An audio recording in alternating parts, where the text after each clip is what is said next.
प्रदेश के मुख्यमंत्री मोहन यादव जिले के लांजी क्षेत्र में पुलिस जवानों के पदोन्नति अलंकरण समारोह कार्यक्रम में पहुंचे थे, जिस पर बालाघाट विधायक अनुभव बंजारे ने सवाल खड़े करते हुए कहा है कि बालाघाट जिले के हट्टा क्षेत्र में 3 नाबालिग और एक बालिग आदिवासी बालिका के साथ हुए सामूहिक दुष्कर्म की घटना घटी थी और कांग्रेस इस विषय को शुरू से ही उठाते आ रही, किंतु भाजपा सरकार के द्वारा इस विषय पर शुरू से ही कुछ नहीं कहा गया। जबकि उन्हें लग रहा था कि लांजी क्षेत्र में मुख्यमंत्री पहुंचेंगे तो वह सबसे पहले सामूहिक दुष्कर्म की घटना पर अपनी प्रतिक्रिया देंगे, किंतु उनके द्वारा इस विषय पर कोई प्रतिक्रिया नहीं दी गई, जो कि बहुत ही गलत है।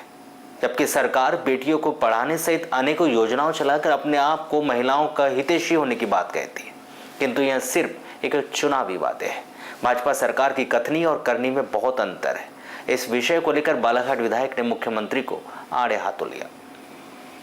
आपको बता दें कि 12 मई को जिले के लांजी में पहुंचे मुख्यमंत्री मोहन यादव पर कांग्रेसी विधायकों के द्वारा सवाल खड़े किए गए, जहां बालाघाट विधायक के द्वारा मुख्यमंत्री मोहन यादव पर सवाल खड़े करते हुए यह कहा गया कि जहां एक और भाजपा सरकार बेटी पढ़ाओ और बेटी बचाओ का नारा देती है, किंतु आज मोहन सरकार के द्वारा 4 आदिवासी बालिकाओं के साथ घटी घटना को लेकर कोई बयान नहीं दिया। जबकि मुख्यमंत्री मोहन यादव को जिले में आने के साथ साथ पीड़ित परिवार से भी मिलना था और दोषियों पर कड़ी से कड़ी कार्रवाई हो, इसके लिए पुलिस को निर्देशित भी करना था। मुख्यमंत्री के द्वारा बालाघाट जिले में आने के बावजूद भी हत्या की घटना पर कोई प्रतिक्रिया नहीं दी गई, जो कि बहुत ही गलत है। जबकि वह लांजी क्षेत्र में पहुंचे थे, वह चाहते तो इस घटना पर बयान दे सकते थे, लेकिन उन्होंने ऐसा नहीं किया। सरकार सिर्फ आदिवासी वर्ग को चुनाव के समय ही याद करती है। ऐसे कई सवाल कांग्रेस विधायक अनुभव बंजारे के द्वारा मुख्यमंत्री पर दागे गए। को लेके क्या कहें? देखिए, मैं तो इस पूरे घटनाक्रम को बहुत ही दुर्भाग्यपूर्ण मानती हूँ। मध्य प्रदेश में भारतीय जनता पार्टी की 22 साल से सरकार है और एक तरफ ये बेटियों को बढ़ावा देने के लिए बेटी बढ़ाओ, बेटी बचाओ, बेटी पढ़ाओ, लाडली बहना, लाडली लक्ष्मी, ना जाने कितने कितने लुभावने नारे देते चले आ रहे हैं। लेकिन हम देखें तो पुराने आंकड़े उठाकर अभी वर्तमान की स्थिति में अगर हम देखें तो महिला उत्पीड़न के मामले में हमारा मध्य प्रदेश अव्वल दर्जे पर लगातार बना हुआ है। ये बहुत ही सोचनीय समय है, विषय है, गंभीर बात है ये। और दूसरी तरफ अभी हमने देखा इसी तारतम्य में अभी हमारे बालाघाट जिले के आदिवासी अंचल में बैहर विधानसभा क्षेत्र में जो दुगलई ग्राम आता है, वन ग्राम है, वहाँ पर 4 आदिवासी बेटियों का बहुत ही कहना चाहिए अमानुषिक तरीके से उनके साथ बलात्कार की घटना घटित हुई। और बलात्कार की घटना घटित हुए इतने दिन बीत चुके हैं। हमारे कांग्रेस पक्ष के तरफ से हमारी जो जिम्मेदारी थी, विपक्ष के होने के नाते हमने पूरी निष्ठा के साथ जिम्मेदारी निभाई है और हम वादा करते हैं हमारी बेटियों से कि हम अपनी जान की बाजी लगाते तक उनके लिए संघर्ष करेंगे, उनके न्याय के लिए हम लड़ते रहेंगे। लेकिन सोचने वाली बात यह है कि भाजपा सरकार में हमारे जो माननीय मुख्यमंत्री हैं डॉक्टर मोहन यादव जी, उनके तरफ से आज दिनांक तक किसी तरह का कोई वक्तव्य नहीं आया और ना ही उनके मंत्रिमंडल के किसी मंत्री का कोई बयान आया, ना किसी विधायक का बयान आया, किसी जिम्मेदार जनप्रतिनिधि का कोई बयान नहीं आया।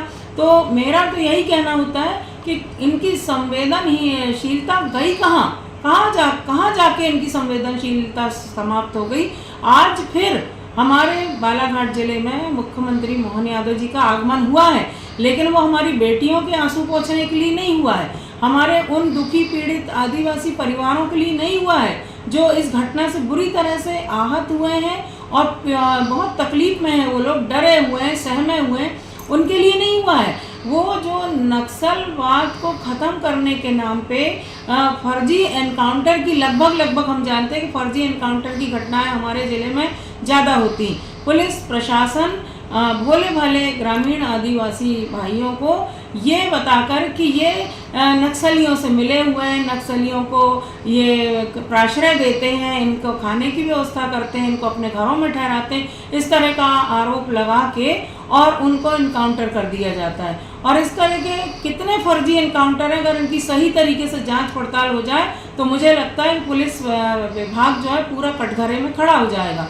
तो ऐसे एनकाउंटर के मामले में टर्न आप हमारे पुलिस वालों को आप प्रमोशन दे रहे हैं और प्रमोशन देने के लिए आप आ रहे हैं, उनको मेडल पहनाने के लिए आ रहे हैं, उनको शाबाशी देने के लिए आ रहे हैं। और इधर हमारी 4 बेटियां जो आहत हुई हैं, उनके सम्मान को ठेस पहुंची है, उनके से ना आप मिल रहे हैं, ना उनके परिजनों से मिल रहे हैं, ना उनको सांत्वना दे रहे हैं। और सबसे ज़्यादा जो शर्मनाक बात है कि मुख्यमंत्री जी का एक बयान नहीं आया आज दिनांक तक। आज भी वो आए लांजी में तो एक शब्द वो कह देते कि पीड़ित बेटियों के इस दुख में हम उनके साथ हैं और जो आरोपी हैं उनको किसी भी कीमत पे छोड़ा नहीं जाएगा, कानून अपना काम करेगा। लेकिन हमारी संवेदना उन बेटियों के साथ है, उनके पुनर्वास की हम व्यवस्था करेंगे।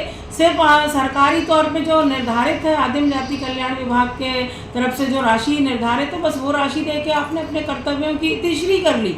आपकी तो जिम्मेदारी बनती है कि इन बेटियों के जीवन को सुरक्षित करने के लिए, उनके पुनर्वास की व्यवस्था के लिए आपको आगे आना चाहिए। लेकिन मुख्यमंत्री जी ने इस तरफ कोई बयान न देकर ये साबित कर दिया है कि मध्य प्रदेश की डॉक्टर मोहन यादव जी की सरकार जो है वो बेटियों के प्रति, महिलाओं के प्रति जरा भी संवेदनशील नहीं है।